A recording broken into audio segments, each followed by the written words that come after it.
Moving on to question 4 in your notes. I apologize for it being blurry on the screen, but you can read it on your paper along with me. The 2006-2007 Arlington High School varsity boys basketball team had an excellent season, compiling a record of 15-5, which is 15 wins and 5 losses. The total points scored by the team for each of the 20 games are listed below in the order in which the games were played. It says, complete the frequency table below.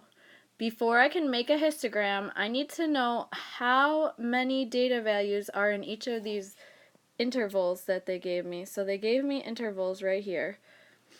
What I'm going to do is for each data value, each game, I'm going to put a tally mark where they belong in the table. Okay, so if I zoom in here a little bit, the first data value is 76. That falls in between 70 and 79, so I'm going to put a slash there. The next one is 55. That falls in between 50 and 59. Put a slash there, cross it off, 76 again, and keep going. So I want you to keep going and fill in the tallies. When you're done, you add up how many tallies you have, and that goes in the frequency part. Remember when you're making tallies that if you have 5, you make 4 and put a line through those to give you 5. So do that now.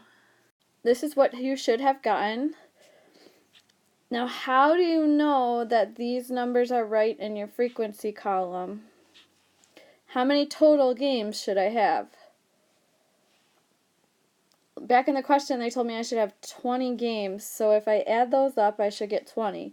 3 plus 7 is 10, plus 7 is 17, plus 2 is 19, plus 1 is 20 when I added those. So that's good. So that means that I got everything in the data. It's very important in statistics that you make sure you're going nice and careful and getting all your data values correct. The next thing I need to do is look at how many intervals I have. So we have intervals from 40 to 49, starting back over here at our points scored. We have 1, 2, 3, 4, 5, 6 different intervals. So keep that in mind as we go on to set up our scale. The other thing I need to pay attention to is that my highest frequency is 7, so my y-axis at least needs to go to 7. So starting with the y-axis, you can go up by 2s and label each 2 lines as 1, or you can go up by 1s, which I'm going to do. So I'm going to count up 1, 2, 3, 4, 5, and put a 5 there. 6, 7, 8, 9, 10, and label every 5 so it's not too cluttered. Now we need a label over here. Remember, this is the frequency, so it's the number of games, specifically, number of games. If you want to put frequency, you could do that as well. Running out of space here, okay. That's how many times we had that score for that particular interval. Now to look at the x-axis, our first interval is 40 to 49, so I'm not starting from 0, I'm kind of skipping. So if you look off to the side here, when I skip, you need to draw something that looks like this to indicate that there's a break in the data, that I'm not just going from 0 to 40, I'm skipping ahead. You could also draw it like this. So the top one kind of looks like a, reminds me of like a heartbeat line. If you watch any shows that have, people hooked up to a heart monitor, that's kind of what that reminds me of. The second one's just a little cheat way. So we start at 0 and we draw that little kind of lifeline thing there to indicate that I'm not starting my interval like 0 to 9 and then 10 to 19. I'm skipping up to 40. Now, remember, we had 6 intervals that we need to get on our graph, and we have 15 spaces to do so. So what would be a smart width to go by here? 1s is a little small, and 3s you don't have enough space for, so we're going to go by 2s. So I'm going to start after that first break, and I'm going to mark off every 2. You do need to mark these. And then we're not labeling the line, we're labeling that space in the middle. I like to turn my paper sideways, otherwise it gets kind of squished. My first interval is 40 to 49, so that's going to go here.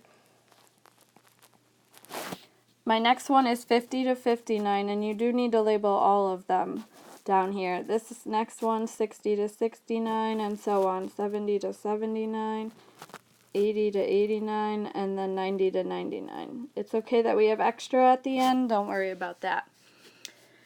My label down there should say points scored. Range of points scored is even better, or points scored intervals. Range or intervals is the word you should have. Alright, so for the first interval we had 3, so I draw a bar up to 3 and kind of just scribble in a little bit to indicate the color. Then the next one was 7, 5, 6, 7. I'm using different colors so you can see where they're separated here. 7 again. Make sure I can tell that those are 2 distinct bars there. Then we had 2. Now we're going to have a break here because there was a 0 and then the last one was a 1. So all those bars should be touching except for the last one.